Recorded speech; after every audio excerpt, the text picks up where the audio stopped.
Welcome to the Mind Your Wedding Business podcast. I'm your host, Kevin Dennis. In addition to leading the charge at Wedding IQ, I also run Fantasy Sound Event Services, a lighting and entertainment company based in Livermore, California, that I founded over 30 years ago. Each week on this podcast, you'll hear thought-provoking and empowering interviews with wedding professionals who have found success in the industry. If you're a business-minded wedding pro who loves love, but also cares about their bottom line, buckle up and get ready to learn from a new industry expert each week. All right, folks, welcome to a very special episode of Mind Your Wedding Business, our first one ever, where Shannon's going to be our guest host, and she's going to take over, and we're going to have a conversation. She's going to interview me. We're going to see how this goes. And I couldn't think of a better person to do it with than Shannon, because she's like equally sassy and equally funny and all the equals to me. So she's just the female version of me, I think, Amy. Am I right? I don't know. Maybe. I love it. I'll take it. All right. So we have Shannon Tarrant with us from the Venue Help Desk. But Shannon, before we get into our topic today, can you tell us a little bit about yourself and how we got you here today? Yeah, I'm such a super fan of this podcast and being able to help connect with wedding pros through this format. And so I own a local directory in Central Florida called the Wedding Venue Map, which means I spend the majority of my time living in between couples who are planning their wedding and the local businesses in our market. The venues, the vendors, we have about 500 members that are a part of our organization. And so I get to have all these amazing conversations with both sides of the coin, but we're a free resource for couples. So I feel like they're a little more honest and give us that information. Then I take all that info, not only train our local venues and vendors within the market, but teach and educate and speak at conferences to educate venues and vendors across the country with Venue Help Desk. Love it. But you forgot that you're a no BS speaker. Oh, yeah, you're going to hear lots of no BS today. So I'm excited to take over hosting duties from Kevin today. So he always gets to share and get great information out of us as speakers. So today I get to pull all that incredible information from him to teach you. Well, and I love it. And because this today is like I feel like a hot topic that we're going to dive into is getting and staying on the vendor list for venues. So it's always the biggest topic. Always. Yeah, I love it. And I feel like, topic. Yeah, and there's so much we can do. So I know we have so many good questions. Okay. So Kevin, as a well-established business within the market, right? You know, and you've heard from vendors across the country, everybody obsesses over these preferred venue lists, being on them, getting on them. Why do you think that getting on one really feels like the ultimate validation in our industry? Like, why do people care so much? Well, I think it's FOMO.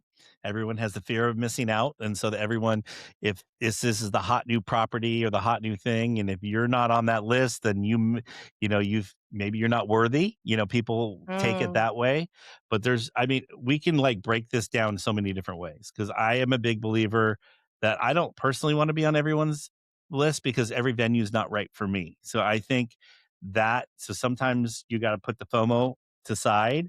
Yeah. And you need to evaluate, what is this venue right for me? Like do I want to work here? Do their clients align with what I want to do with my business and what I stand for and all that kind of stuff. So I think that is one about it. The other thing too is I think people, when they get on these lists, they get lazy and they forget. We're going to dig into that today. Yeah, we're going to dig into that, where I think they forget that they're always renewable, because I'm a big believer you're never as good as your last event. So if you sucked on your last event, well, that going into next weekend, you're a shitty company, and we're going to just have to deal with it. So we sure are. But I think when it comes to this, the whole thing, wrapping it up, I think it's just people get a high off of it in our industry.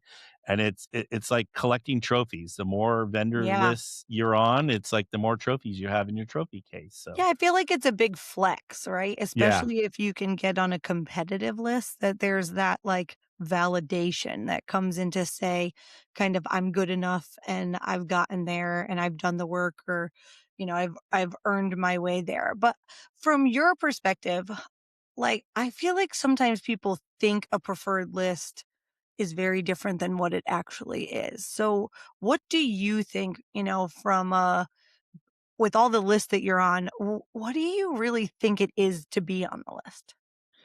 I think it's like a front of the line pass. I'm gonna be honest with you. So when a lot of the couples getting married and they look at these venue lists, they're gonna start with those people first most of the time.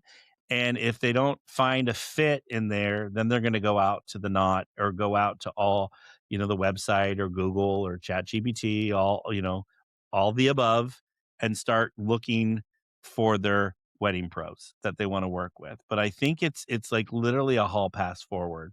Especially, I think too, you got to think about it. If you have strong relationships with the folks that work at these venues, they're gonna sing your praises, and they're gonna talk about you. It always so there's 2 venues we work at here locally, and I'll be, like, setting up a wedding, and I'll hear the sales staff walking through, and they'll, like, point me out, "Oh, there's Kevin from Fantasy Sound," and then I was like, "I just wanna record what they say because it's the best Yeah. material." I'm like, "It's better than even if I were to say it, it would sound like I'm like again flexing and egotistical and all those kind of things, but the stuff that comes out of their mouth is so genuine. So when these people contact us, we're already a front runner when it comes to the selection process. So Yeah, it's such high quality referrals come from being on the list that, yeah. like, while you're most likely not the only person in the category that you're in, there's No. probably more than one, right? But it's like you get that opportunity really to have them give that clear and crisp referral that is maybe more than just on the piece of paper. You have that opportunity for them to kind of almost like match make for you to say, Mhm. well, we might have these 4 vendors in this category, but this one is the right fit for you because of X. And, that really clear, defined referral that makes the couple take the next step. Yeah, and you're 100% right that when the venue is, like, referring you and that you're a fit, because I'm a big believer that all weddings are the same, and not Mm-mm. every wedding out there is my wedding.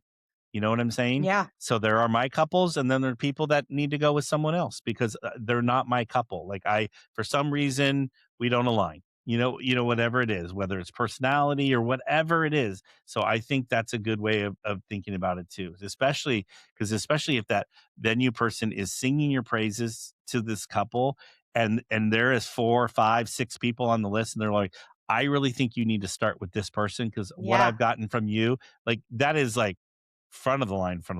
That's VIP pass Yeah. that you get to this Yeah, I couple. Yeah. remember random story, but many, many moons ago when I worked in catering, I was an offsite caterer, and a brand new venue opened in town. It was a city-owned facility. So Oh. they're very city-owns are very much like, "Here's Hard. the 8 people on the list." We were on Yeah. the list because it was like a city RFP, and we followed all the rules and we won the bid. Yeah. But it was, "Here's the 8 caterers." And if you ask the venue, they would say, "Well, we just give them the list." Well, the girl who worked there, I ended up going to college with her, so win-win. We had the extra in, and Yeah. I knew silly things about them, like, they loved all those silly flavored coffee creamers and all the seasonal ones, so every time we did an event there, I'd hit the grocery store on the way, grab a few flavored creamers, and put them in the fridge, so when they came to work Monday, they had whatever the new seasonal flavor was with a little Post-it note that said, "Love Shannon," from Yeah. company catering. Well, they would give them that list and say, "Here's the 8 caterers on the list, but you should call Shannon." So they say all day that they're neutral, but when you can get that little extra edge, it makes a huge difference. So let's start with from a vendor perspective. They're listening Okay. to this episode and they say, "I want to get on the list." So can you give me some of the either like must-dos or common mistakes that people make when trying to get on the list that you've either heard other people do or wins that you've had that you've earned the spot? I feel like we could We could do a do the whole whole episode on just On this. I know. I know. on the mistakes, yeah, for Oh, sure, yeah, because I for think sure. so many people, you go to networking events just like I go Yep. to networking events in my local market, so I am in Livermore, California, which we are part of the Bay Area, but we're about an hour away from San Francisco, so and a lot of the networking events in our market are in the city, but Mhm. we go, but there's not a I'll be honest with you, there's not a lot for us there because most of it is city folks or what, there. Yep. But I would go to a lot of these events with one of the wineries, which is Wente Winery. So if you guys go to your local Bevmo or local wine, Total Wine and More, you'll probably find their wine on their shelves. They sell wine in over 40 different countries, and they've been around since 1883. Long, they something like a half a billion cases of wine a year, or no, Wow. half a million. Wrong. Change the letters out. Anyway, but they produce a ton of wine, and they're all over, so they're very well known. And I'd go to the networking events, and it's always good to watch other people network and figure out what to do. And people And would what not to do, and what not to exactly. do. And people would walk up to the folks from Wednesday and literally hand them a business card. Uh, can you put me on your preferred vendor list? Or this is my favorite. This is my favorite line. You need me on your preferred vendor list. Oh Your my preferred god. vendor list would be better with me. Meanwhile, they don't even know their name. They don't even know what their business is. They're handing them the piece of paper. So therefore it's not like they've developed a relationship. Yeah. And so that's the thing I think a lot of people go wrong is they just try to do whatever they can to skip the line. But especially if you are like a photographer, a caterer, a DJ, name the category that is saturated with Yeah, tons of people. for sure. You know what I'm saying? Like you're one of many. So what makes you different, and what are you going to bring to the table for their clients, and what are you going to do? So the biggest thing for me, like again with the mistake, or like keeping with the mistake, is Yeah, like just expecting it's going to happen. yeah. I will say I've seen it. Like there was a guy that converted a VW bus into a photo booth. There was like a cigar roller. There was a girl that was a pet sitter. That is a very unique service, Yes, I and was gonna they're touch on that for yeah, sure. I was gonna say they immediately get that's such a way different Yeah, ask than everyone in the normal like a normal category, photographer, videographer, yeah. caterer, DJ, flora, you name it, the one that's saturated. So Yeah, when you do something so different and unique, we had a company in our market that they did raw oysters and cooked oysters, and like literally that's all they did oyster catering. And they were trying to do all of the lessons that some of the tips that we'll share today. And I was like, you actually don't have to work that hard. no. You can send one email. They're like, that's cool. You've got great reviews. Looks good. I'm putting you on the list. And she was like, yeah, but I want to meet with them and I want to show them. I'm like, you don't have to move on to the next one. Right. Because so Mhm. when you're in a unique category that isn't a saturated category, like your main photo, DJ, photographer, whatever, you definitely don't have to work that hard. But I think you killed it with something you said. It's that really knowing as a business and as a company what makes you unique and different from all of the other people in your market, because you've got to look at approaching a venue. Because guys, I talk to venues all day every day. I was a venue for years. It's the pitch. You're like PR pitching yourself when you're Mhm. reaching out to, in any capacity, at a networking event, through email, through Instagram DMs, you're pitching. And so yeah, you've got to build the relationship, but I don't even want to go on a first date if you don't look good enough for me to like start the conversation. And it's funny because like the people that are trying to get on the list, they're immediately, we're getting married at that point. Like we skipped the first date, and there's Yeah. no courtship or anything going on there. Oh, Kevin's And so classy. He said yeah, getting married. I would have I been know. like, you're trying to sleep with me. I know. Well, I was trying to keep it PC, but anyway, Sorry. I Yeah. forgot who's interviewing me, so I Oh, got to yeah. remember that. No, but you're But right. Like you can't skip ahead of it. no, and I think, in my experience, it's a 2 to 3 year process most of the time. Mm, And if you have to be in this for the long game, not the short game. Because yeah. if you're in it for the short game, you're gonna lose and you're gonna get frustrated. But if you know it's a long game, and a lot of it will go on. Okay, I finally got, the ABC venue is the venue that we all want to be at. I finally got a wedding there. So when you're there, are you like, one, did you read the rules and and the policies of the Yeah. venue that they have you sign? Most vendors don't. They sign it, turn it in, and don't even read it, because I see at the 2 venues I was telling you about earlier, Hmm. I see so many people breaking the rules.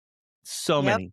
Like open flame candles, standing on the chairs, moving tables without permission. I mean, there's just and the thing that I think a lot of vendors forget is there's every one of those rules or policies that are in there is because another vendor messed up and Caused a therefore problem. Yep. caused a problem. Therefore, we're going to fix the problem by creating a rule. You know what Well, I'm and I saying? think that turns into such a, yeah, there are some of those venues that have those things in place that people don't read. But I also think there's a lot of venues, privately owned venues or smaller venues, that they don't have that specific list of that thing for you to sign. So a really good tip to keep in mind is you should ask what the rules are. Yeah. There are a few things like, do you have a attire policy, what we wear? Like, I worked at a Yeah. golf resort, and when a vendor showed up in flip-flops, I'm in Florida, but when a vendor showed up in flip-flops, our food and beverage director was like, "Don't let that person back here." Like, Hmm. now we didn't have a what you should wear policy. It was just kind of an internal no jeans,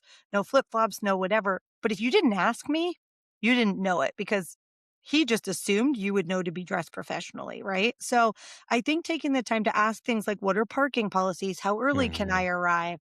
Because when you do the things that annoy the venue and you haven't taken the time to just ask the question or go out and pre-tour, if you've never worked at that venue before, you are begging these people to meet with you and they'll ignore you. But if you have a wedding book there, they kind of have to have that meeting with you Yeah. Well, so that you're set up for success. and that's a good way to get in and just like plant the seed in the relationship.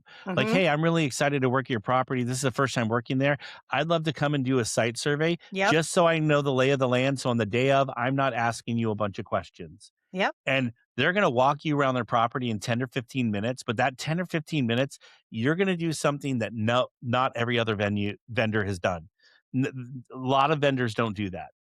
But then on the day of, you're going to show up, you're going to know where to park, know where to unload, And where to not plug. asking stupid questions. Yeah, Yep. not where to You plug can in. also, while you're there doing that, I think an easily missed opportunity is while you're there to shoot content. To grab Mm, your phone, shoot some just the ceremony space, the reception room as it is. If it's not trashed and it's just like they would be touring, it's just an empty room or an empty space, and then post it to your Instagram stories. So excited to work a wedding at this upcoming property. You don't know who's following you, who might be getting married there, who's like, oh my God, they were just there. mhm. Right. And it also shows it is that flex to the other people who are trying to get in there that you're there. Now, you might I not be on know. the list yet, but that is the kind of stuff when, from the venue perspective, I want it to be a mutually beneficial relationship. And the Mhm. challenge is that as a vendor, the expectation is you're going to take about 80% of the time. I'm going to give and you're going to take. But you have to figure out, how can you make this, what are your ideas to make it mutually beneficial for us so that it doesn't feel like I'm just giving and giving and giving and you're taking? So do you have any ideas, Kevin, of ways that with your company or whatever you've built that to be mutually beneficial? Yeah, I mean, you have to remember, that's what 100% what you say is we take more than we give by Hmm. far, and Yeah, the fact that you're on the list. always. It's Yeah, never going to it's change. no, It it'll will never be never. a 50-50. No, It won't never, be. never, ever. But I think the thing is like, how can you help them? Do they have like an open house coming up that you can provide? Like for us, we would provide lighting, drapery, maybe play some music for that. You know what I'm saying? Like, what can we do to help them? Or like the Wednesday Winery, they have a Hmm. Mother's Day event coming up, and I'm going to take care of it for them, Yep. so to speak, because they refer me non-stop. So just having that and being in front of them, it goes a long way. So finding, you're a photographer, hey, I mean, simple things as headshots, Yep. room, look on their Empty website. room shots. Yeah. Yeah, because Clean, empty room shots.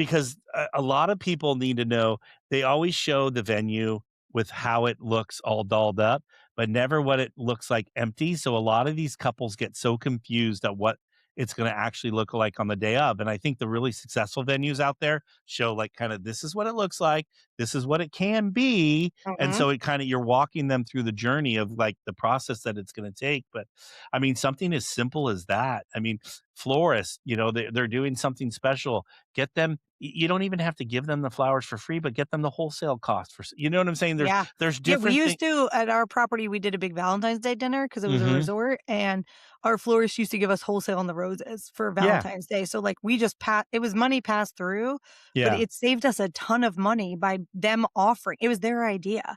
But you've got to be the one to pitch. You have to think about, hey, okay, I'm a dessert company. What can I do? Well, if it's a caterer you're partnering with or getting referred, or the venue that does catering, they do tastings all the time. Be like, do you want me to drop off a dessert box every time you do a tasting? That's free marketing for you because Oh maybe they yeah. haven't booked a dessert person yet, but it also makes me look good because I'm giving them a takeaway treat or a tasting box hmm or whatever. hmm You've got to think outside the box on ways that you can make it mutually beneficial for both of us. And of course, there's that opportunity. I think one of the biggest chances you have is if you are a vendor that participates in wedding shows. hmm I know wedding shows in markets, like in some markets have a ton of them, some don't have many, but if you participate in wedding shows, it's one of your opportunities to get in front of couples that don't have a venue.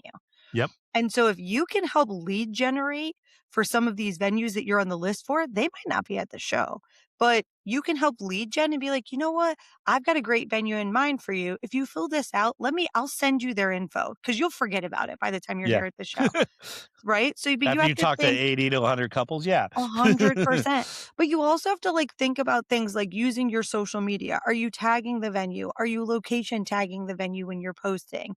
Like, do you build them a link back on your website? You've Yeah. got this has to be a partnership. We're in a marriage here. And I know you're going to take more than you give, but you have to keep thinking of ways you can give. Well, and the fact that we take more than we can give from the vendor side, and that people get upset when like a venue comes up and asks for help from something, Oh and my God. and I'm like, are you like? Finally, I looked Mm. at this one florist. I go, are you fucking kidding me? Yeah. Do you Because know how much money they send I you every go, year? they refer us. I go, the least we could do is a little something for them. Like it just Yeah. blows my mind. Oh, they're expecting me to do, like it's just To such do it for free. And it's a like, negative but I think it's attitude. it's you have to change the mindset as a vendor. You have hmm to remember that like for your business, I'm gonna do dumb numbers, but let's say you charge $1,000. Out of that $1,000, what's your cost per lead, your costs out of that event from the marketing, all of those pieces could be anywhere from $200 to $300 We on need that Tom right now. He's $1,000. good with all these I numbers. know, right? But it's about 20 to 30% is Yeah. usually marketing costs and operational costs and whatever at a minimum 20 to 30%. So if hmm you look at your marketing piece of that, the venue's doing all the marketing. They're actually paying probably way more than you are because they have to capture couples top of funnel, right? So you've got to look at it as for every referral you get in, you just got a 20% off, more or less, because you didn't have to spend the money marketing to the couple. And so the hmm venues expect that in return. We have a local venue, they do this incredible open house. And she constantly, either the vendors are like, oh, I'm not available. And she's like, I plan them 6 months out on a Tuesday. hmm Make yourself or find someone on your team available. And she said they're allowed to say no one time. If they say no a second time, I take them off the list. And then other times they'd say, yes, I'm coming. And then they'd like the day before be like, oh, sorry, I can't come. Oh, can I tell you that that's my favorite And is she pulls them off the list. Like yeah. you work so hard to earn the spot. So let's talk about that. You earned the spot, but how do you keep the spot? You got on the list. You did all this behavior to build this relationship. We went on a date, but now how do we stay there? No, Because just because you got on it doesn't mean you deserve to be on it for more than no, a few times. no. And so the biggest thing I think of is one, following the rules that we talked about and the Mm-hmm. policies of the Yep. venue. Also adhering to the timeline. This is where I Mm. think a lot of people go rogue. And there was a DJ in our market many years ago because we used to get together as a DJ group, like pre-COVID, five, Yep. 6 years pre-COVID. We would get together every Monday, every one Monday a month, and this one DJ would brag about, well, there's the wedding planner or the venue's timeline, and then there's my timeline. And since I have the microphone, we're going by my timeline. Can I tell you right now, Shannon, that DJ is no longer in existence. Shocker. I'm Yeah, shocked. shocker, right? Because that's the thing. So it goes back to the value. Do you agree? Do your values and the way you want to do things align with this venue? Because Yeah. if it doesn't, don't ever work there again. You know what I'm saying? If you don't like how they do a certain thing at this venue, or you don't like when they want to do speeches, or you don't like then don't work there. and move on No, and find another venue that wants to work, and I think there. that's such an important factor. I feel like there are so many people who are fighting to get onto the popular list, the cool kid list, the venue in town that's the shiny venue or the luxury venues. Like they want so bad to be on some of these lists and their brand doesn't align with it. Like Mm-mm. you want to be on the list at the Waldorf or the Ritz Carlton. In our market. We have all these fancy, beautiful luxury venues, Bella Colina, and people are like, how do I get in that list? And I always joke and say, well, you have to sell your firstborn to them. Like you have to donate your firstborn because if your brand doesn't align, if you aren't luxury in your pricing and in your packaging and in your experience that you're providing to your clients, the way that they would expect it to be, you're chasing nothing. Like you're wasting Mhm. so much time and energy chasing a really big dog when there's so many venues in the market and new ones that open that I think that's probably one of the most underserved, that people don't go after the new venue and that new venue has no list. Yeah. So a lot of times they're starting from scratch. So it's a lot easier for you to earn your way onto those lists because they Yeah. are not usually coming into the industry with a fully established list. Well, and the other thing, getting back to like what not to do, is like Yeah. this is where I've seen many people. Like I was working this one wedding at a venue, and the photographer, we're at the vendor table having our dinner in the Hmm. other room, and the photographer's bagging on the event. Or the venue. This venue, it's so dark. It's this. It complain. As soon as the venue coordinator walked in the door, oh hey, how are you? Good to Oh, see. Oh, and it was just like flip a switch, went from being a bitch to like all of a sudden I love you, and then she goes through and kisses the girls, you know what, and how wonderful it is, and everything's going smooth. And my favorite was she was bitching about the food we ate, right? She didn't like the food. And then, oh, the food tonight was amazing, and went on and on and on. And then after the coordinator walked out, I go, why are you like, don't work here if you don't like it? Like right. I was like, that was the fakest crap I've ever been involved with. Like Yeah. so you got to make sure, come full circle here. Yeah. You got to be nice to everyone, whether it's the Yes. setup people, to the banquet people, the servers, the banquet Oh, captain. wait, let's dig into that because I think Okay. event day behavior is a Okay. huge factor of, you can only do so much before the event. But I think on event day, that the behavior of how you act, yes, following the rules and stuff. So that was you just were about to drop a bomb tip. So talk a little bit more about what you were just about to say, because as someone who worked at the venue and I knew everything from the people who were literally blowing the leaves up to the banquet servers, to the captains, to the bartenders, to the salesperson who most of the time at like a hotel venue, the salesperson isn't referring anyone. It's the coordinators who do. Mhm. So tell a little bit more, dig in a little bit more with what you were about to say. Well, I was going to say you got to be nice to everyone, because you Mm, never know, because like at this one venue that we work at all the time, like the banquet captains have to write a summary of the event. And if you were being bad or being difficult or making their job hard, it's going to get written in the summary notes. And then yep. what they do, they have some fancy system where it takes your information and they keep a log on the vendors. And so Yep. they can go back and say, well, on July, 10th, this happened on, August, I mean, they can like cite day, Yep. and whose wedding it was, what happened. So you got to remember, you got to be nice to everyone, and not just because it's the right thing to do as human beings, but it's just because you never know. Hey, this banquet captain might work their way on up to become a Hmm. salesperson or a server. I mean, or a coordinator, or you never know where that where they're gonna move. They're a banquet captain here, but then they got hired at another venue somewhere else. And if you had a great relationship with you here, they're going to bring Uh-huh. you over to the new property, and so you never know where that next one's going to be. But I mean, but getting back to your point, it's like showing up with all the tools that you need to do your job. It's Yep. not the venue's job to provide you with a screwdriver, a hammer, uh, wire cutters, scissors, fishing All the time. string, gaff tape. I mean, I figure there's more things we could probably get into that most Yeah. people forget. And the one that I see the most is not having the right like hand truck or cart to get your stuff Oh in. my God. Expecting the venue to provide you something to load is wild Well, and my favorite is when all the you time. well, yeah, right? Like because nowadays, Home Depot, Amazon, Lowe's, Yeah, anywhere. Uline, Harbor Freight, you can go all these You places can get and a cart anywhere. Yeah. get a car. Costco sells them Oh sometimes. my You know what I'm yeah, saying? Walmart. I have my little buggy, my like fold up buggy Yeah. is from Walmart. We have a big flatbed from Harbor Freight. Yeah. Right. Yeah, it's inexpensive. Well, and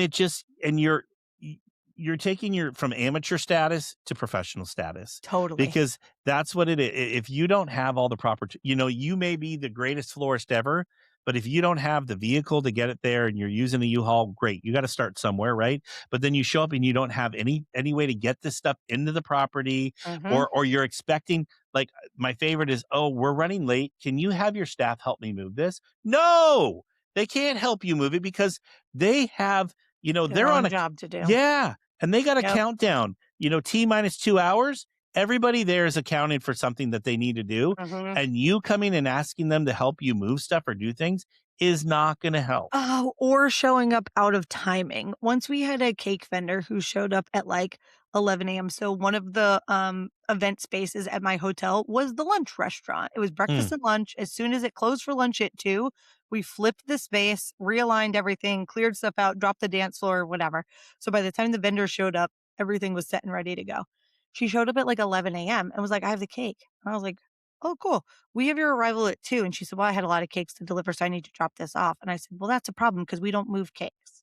yeah, Because if we drop the cake, it's all our response. And I was like, we don't touch and move the, well, where's the cake table? I was like, it's not even in the room yet. And so that person had been referred in the past, and that was it. This was the 10th. final straw. It Yeah, was the list of, and I was like, get her off the list. Because now everyone's scrambling. Now we're literally putting out a wedding cake at like 11 a.m. for a 5 o'clock wed. Like it just, when you cause the extra because you don't play ball. Now, had she reached out and had a conversation and we could have coordinated and planned and been like, you know what, if we move it over to that corner, we could have had a conversation about it to work through it. hmm But to just assume that the venue's going to bow to what you need, freaking wild. yeah. This is not time to ask for forgiveness, instead of No, permission. Like this is the type no. of time you call ahead of time, and that because again, it's about building relationships. And I Yeah. think what a lot of vendors forget is that they don't think of the venue as I always think of it as I'm a guest in someone's home. Yes. And so think about Shannon, if I walk into your house, I'm not going to open your refrigerator. I'm not going to go start helping myself to things in your garage that I need. You know what I'm saying? I'm not going to be standing on your furniture. I'm not going to, this is my favorite. I It need happens all this. the time, though. To Yeah. me, amount of times people would grab one of our banquet chairs and stand on it. And I was like, what is happening right now? No. Like, Yeah. bring a One step ladder if you need to be up higher. Like, Well, bring and you your own can tools. again go back to Walmart. You can get a little step ladder for less than Yeah. $30 at Walmart, and now you're a Yep. professional. Yeah. And especially because for liability reasons, a lot of these venues don't want you standing on all their No. no. No, you fall now. It's your insurance, not mine. Yeah. Not dealing with it. Okay, so we talked about some things to do before the event. Go on a site visit, go tour. We talked about during the event. Okay, the event's over. So let's say it's the first time I'm working there and I've pre-toured and I've been a good player all day. The event's over on the other side. What are some good things that I can do, like actual actionable tips that as a vendor I can do to like stay in that venue's good graces and hopefully work towards earning my spot? Do you have any like post-event tips? I think the number one is ask for feedback. You can send an Mm, email or a phone call and ask like, "Hey, how was I to work with? What are some things I can improve on? Is there anything I can do for the next time I'm there to make your life easier?" And if you take that approach, I mm. think that'll go because one, the venues are not hearing that. No, They're we can not just end the episode right now. If yeah. you do that, this is something I teach. So I was like, please say it, please say it. No. If you literally reach out the Monday after an event and you send an email, you could have this pre-scheduled to go unless something really went bad and be careful. But Yeah. send the email saying, look, we really enjoyed working your venue. If you can highlight a named employee, Susie, the banquet captain, was a joy to work with. Or comment on the food, or comment on the on food, anything, something that was a moment that day, blah, blah, blah, whatever. how and beautiful the say, ceremony site was. Yep. I mean, you can just, Yep. Your feedback to us is so important. If there's anything we could have done to make your job easier, be a better partner that day, whatever, feedback is a gift and we want to hear it. The good, the bad, the ugly, let us know. Well, but you got to take so that's the other thing. So Yeah. if you do get the feedback and it may be constructive, you need to, next time you work there, take that and run with it. Yes. Because if someone does give you a little bit, hey, I would really appreciate it if you did X, Y, and Z instead of ABC next time you're here. And that would be awesome. So next time you're there, you're doing it, and then boom, they're going to go, oh, they listen. Oh, no, for sure. They're but not I'll delivering tell the you, cake but at 11 o'clock. No one even asks. Yeah. So as somebody who worked at a venue for like almost 10 years, no one ever asks for feedback. And you know what the venues do? And the vendors get so pissed. They just take you off the list. They don't tell you. They don't care enough. It's not their job to tell you. It's not my job to market you to begin with. I only do it because I want to refer people that we want to work with that make my job easier and that really help our couples and they have a great experience. So you might be fantastic at what you do, but if you make my job harder and you fight with me or you fight with my staff or you argue or you don't bring your own tools, I don't want to refer you. Go so if you rogue on ask the for timeline. feedback, my God. Yeah. And so if you ask for feedback, that sets you apart on its own. Number one. My other favorite tip outside of that one, since you already stole it, is to go write the venue a review. Go on to Google and go on and name, because you know if it depends on the property, but the owners see the reviews. So if you are working with an event manager, banquet, like keep a note in your phone that day of everybody you come in contact with who works there that you liked and name all of them in the review. We worked a wedding there. Talk about how great the staff was to work with and whatever. Number one, the couples read those reviews. And so now you've just attached your brand to that venue. So potentially helps you lead gen, which is great. But when you name the employees, then the bosses recognize them. It makes them feel good. That's the kind of stuff, guys, that almost no one does. We had one vendor that I could always, she would, after every venue she worked at, she'd go after every wedding and write a review for every single vendor on the team. It was fantastic. She grew her business so freaking fast because that was something that just no one else ever did. I love it. And that's such a low-hanging fruit, easy thing. Doesn't cost you anything. And with ChatGPT, it takes literally 36 seconds now. I know nowadays. You don't even have to fully use your brain anymore. No, we have tools to do it. Well, yeah, we could probably throw it. You have a funny name for your ChatGPT too. I just call her Chatty, but she's definitely a woman. I thought sure. It's funny. I almost said Chatty. I'm like, I think you call it Chatty. Yeah, well, Chatty. I named mine Hey Girl Hey, and so hey. So, hey girl, hey. And so it's funny because it becomes a thing in the office and they're like, you better ask hey girl, hey about what, and it just becomes a thing. But I could throw in, hey girl, hey, here's the 5 people. I just worked a wedding and I had a great experience. Can you please throw it in? And you give it all the prompts. It's the most amazing thing how it'll pop it all out for you. Copy, paste, and boom. It's such a low hanging fruit. But it's like that repetition of building a system, right? It's saying to yourself, every time you do an event, it is dating, right? So before you were to go on a date with someone, you would take a shower, you would make yourself look good, you would dress appropriately, you would choose a restaurant or a place that is something they enjoy. It's that repetition of the work that says, if I want to build a relationship to get on this list, to just assume that you're good enough because you're on other lists or you don't.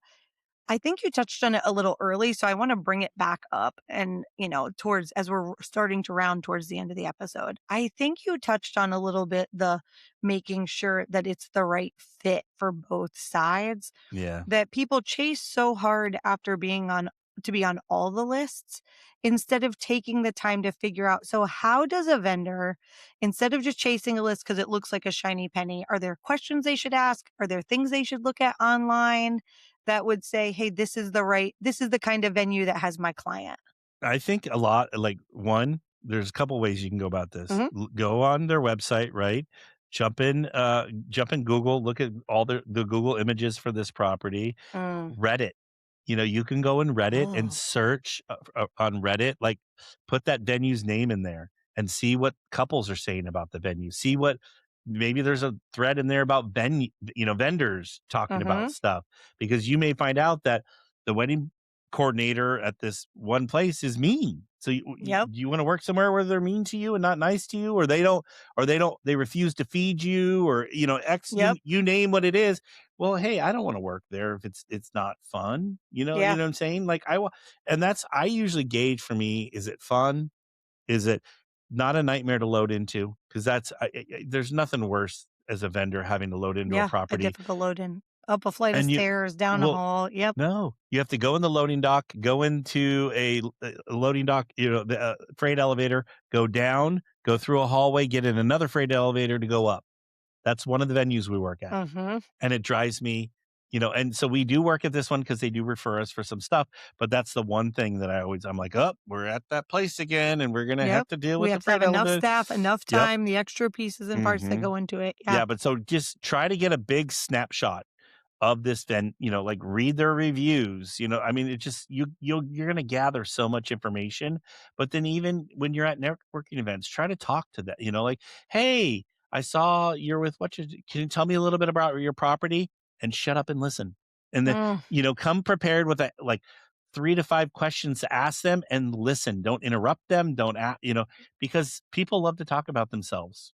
So Yeah, I like listen. to ask too. I would love for you to actually ask how many weddings are you doing a year? Good Because I question. think sometimes people like I worked at a property that we were doing 140 weddings a year. We cranked weddings. But some of these places that you're killing yourself to get on the list for might Do do 20, 30 a 30. year. Yeah, 20 to And 30. so so you're like fighting hard to get into a spot, or like what's your average budget spend? Like how much are they spending on the venue? Because if you're in that luxury category, like at 140 weddings a year, I had 10 photographers on our list. 2 photographers were in the luxury space, like super high end, most were mid, and then I had a handful that were super budget friendly. Those Mhm. 2 photographers would be like, "Well, Shannon, but you're doing 140 a year and I only booked 10." And I was like, That's a good percentage. I mean, but you charged $7,000. So you made Mhm. 70 grand off the 10. So shush your mouth. Like Yeah. those 10, I only sent 2 photographers to those 10 because Mhm. they didn't they really cared about investing in photography because we as a venue, we did matchmaking. Not every venue does. So Mhm. that's another good question to ask. How do you refer venues? Mhm. Sometimes they're like, we just hand them a list and it's not, or some venues like in our market, the high luxury venues, they say we don't refer vendors. We refer planners. We have a required planner list and those planners refer the vendors. So Mhm. you're selling your soul to try to get on the list at the Waldorf. The Waldorf doesn't even refer vendors Yeah. in our market, right? So Yeah. it's like you've got to make sure that it's that match for your brand And and I those things too. and I think a lot of those venues, the higher end venues do go that route. But Yeah. then the other thing to think about too, I mean, one is like some of these planners, like that's the question I would ask planners because I would see these planners and everyone would like roll out the red carpet VIP treatment for a planner. And then I'd ask him how many They weddings. do 8 weddings a year. Yes.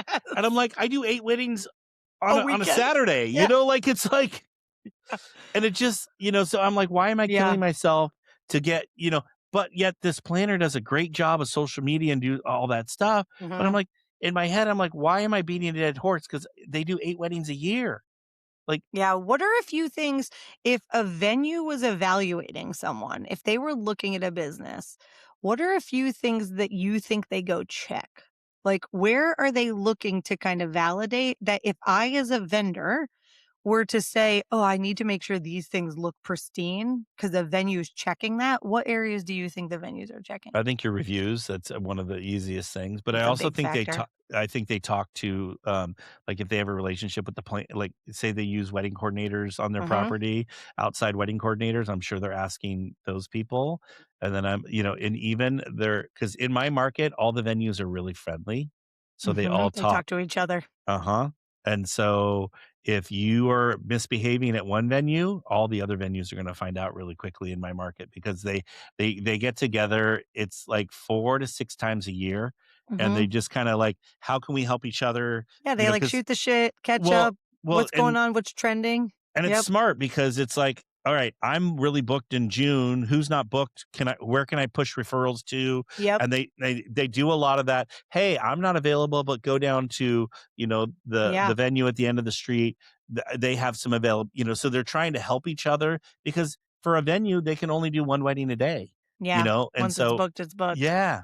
So it's just, so I think your reviews, making sure you have a good upstanding, you're a good upstanding citizen in our Mm-hmm. market. You know what I'm saying? So that's like there is a vendor in our market that goes to industry events and known as the shrimper.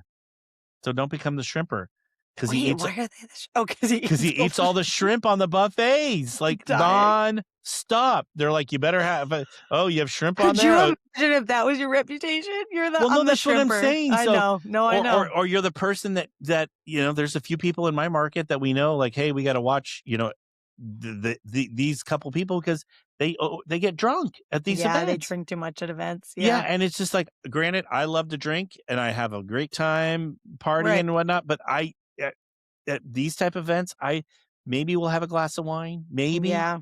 Our company has a 2-drink maximum policy. 2 max, like maximum. I prefer them to only have 1. But I think the other 2 areas that probably the quick look, knowing that if I as the venue refer you, this is where my clients are going to go land to go look at you, is going to be most likely your website and Instagram. So if I'm referring them to you and I look at your website and there's no pricing, no even starting at or ranges. I don't need exact packages, but they're just going to come back and ask me, hey, we liked the way that, fantasy looked, but how much are they over our budget? Do they look too expensive? So I think making sure your website is clear with what you offer, what makes you different, and your package pricing. And then the other is your Instagram.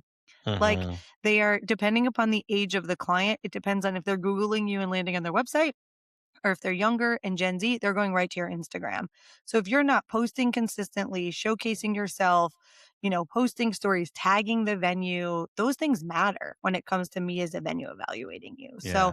So, 5 years ago, we used to be able to say you don't have to do all the things. Unfortunately now, game on. You have to do all the things. Well, like you have to Instagram, your website has to be refreshed and up to par, because for me to refer you, if you're not doing your side, you're just going to come back to me a year later, even if I put you on the list, and you're going to say, I didn't get anyone from you. No.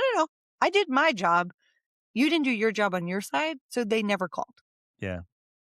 Well, and we have a really good mutual friend, which he's more of a mentor to you, and I've just gotten to know him. But Tom Chalednik he came and spoke in our local market last year and said something that was so profound that I can't stop thinking about it, is that if you continue to do the same thing that you've been doing the last 3 to 5 years, you're going to be irrelevant in the next 2 to 3.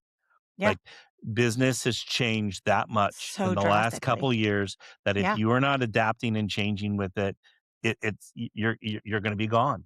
And Well, and the so, venues can't continue to refer brands that aren't relevant. And it doesn't mean we're in this really weird moment of time that there's people who've been in the industry for 5, 10, 15, 20 years, and they're fantastic at what they do. The quality of service, their customers are super happy. They're fair priced. The problem is the couples aren't asking about them. They're not the shiny penny. And when you become not relevant, I, as a venue, look not cool if I'm not referring and partnering with who the shiny pennies are. So you got to do the job on your side. And if that's like the one tip that I could give people that they don't really think about, is that you've got to stay top of mind on your own. You have to have already done the work to build a brand, look shiny on social media, have a killer great website. When you do those things, it makes it so much easier for me to want to pick you. Yeah. Well, If and the other you thing, have one shift that you could get them to do, like one shift that vendors can make right now to up those chances, what do you think something that they're missing? I think one is to collaborations on social media. Find a way to collaborate with people. The on venues are social. so lazy, guys. Other than hotels, they don't have marketing departments. When you make good content that makes my venue look good, don't collaborate on a picture of a cake. I don't care. But if you do that pan across of my ballroom with the uplighting and your drape and a packed dance floor, I will collab. I will accept it. The other thing too is get them like if you have a new product or you're bringing in like a new color for us, it's a new color of drape or Mm-hmm. like just letting them know because it gets that oh wow, and then if they're talking to someone, they're like oh we're gonna do an sage colored that's one of our oh Mm-hmm. well fantasy just got this new drape you should go look in you know what I'm saying Yeah. so keeping them up to date on what's going on we do And your new services and your new yeah. thing, whether it's an email list or like having that once a quarter touch point that you send out just to stay top of mind with the venues is so important. And we try to do with our top vendors that we work at or venues that we work at all the time is like literally take them to lunch or take them to just a quick coffee for a quick check-in. Yeah. And we literally, what have we been doing? Like how did last year go or how did the last quarter go? Hmm. Um, what do we need to work on? How's our staff been? Just Yeah. like go through all the things. And I think that's something that you can do to like build a stronger, deeper relationship Yeah, because it's those behaviors that are gonna not only get you on the list, but keep you on the list. It's not always about, some markets are really big on kickbacks, percentages back, and things like that. And that might be your market that the only way to get on the list is because you have to pay to be on that list. And yeah. in some markets, that's the standard.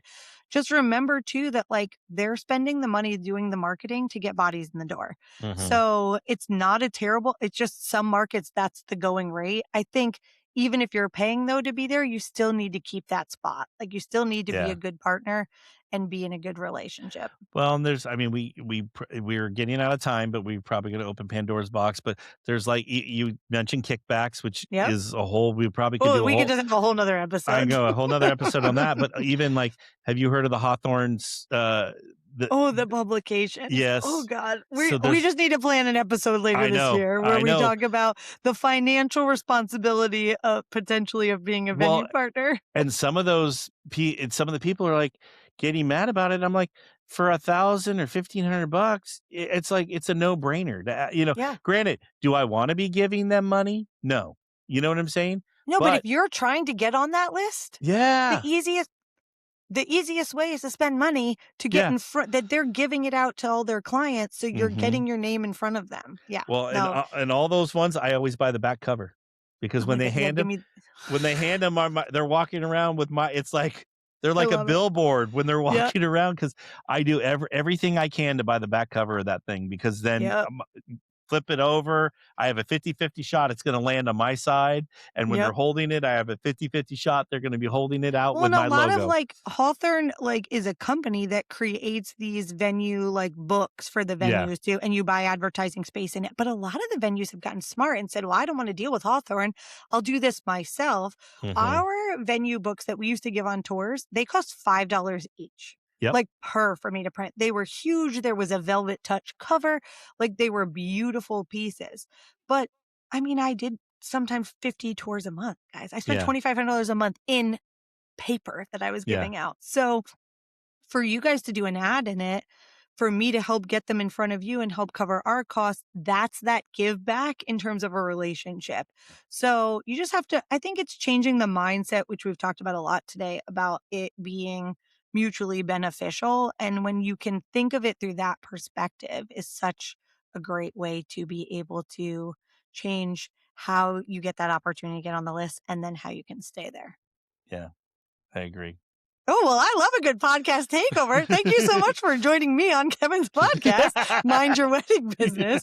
But this is my favorite topic to talk about. And I know when we were chatting about it, this is one of those things that you have built an incredible business on the back of being able to have those relationships, keep them, grow them, develop them, and truly, be one of the best in the market at that piece. So thanks for sharing I your expertise with your own listeners. Why, my pleasure. And well, no, and you gave a lot of tidbits too. But I mean, I'll be honest with you. I really don't think I would be here after COVID if it wasn't for all the relationships that I had Yeah. pre-COVID. Because unlike you in Florida, we were locked down. Like we Mm-hmm. went almost 11 and a half months in Yeah. between events. And so we went a very long time without making any money. And so we all kind of relied on each other and we all kind of became each other's therapy. But I mean, like, and we all came out into the other side united and together. So it was a really, but it's get out there and work it That's all I have to say. Work it. Do the work. Put the work in, and you win on the other side. Shannon, I can't thank you enough for being the first non-Kevin host on the Mind Your Wedding Business podcast. I love it. Love it. It was Thanks for having me. Well, you're always welcome. You and I always have the best time together. So anyway, all right, folks, thank you for listening to another episode of Mind Your Wedding Business. We'll see you next time. And thank you, Shannon. Thank you so much for tuning into another episode of Mind Your Wedding Business, brought to you by Wedding IQ. If you've got a topic you'd love to hear us cover, or if there's an area of your business you're struggling with, let us know and we'd be happy to help. Don't forget to check out our other episodes on Apple, Spotify, YouTube, or wherever you get your podcasts. And if you're a fan, we'd really appreciate it if you would subscribe and left a review. It helps more wedding pros find us and learn more from our guests too. Thanks again for listening to Mind Your Wedding Business. We'll catch you next time.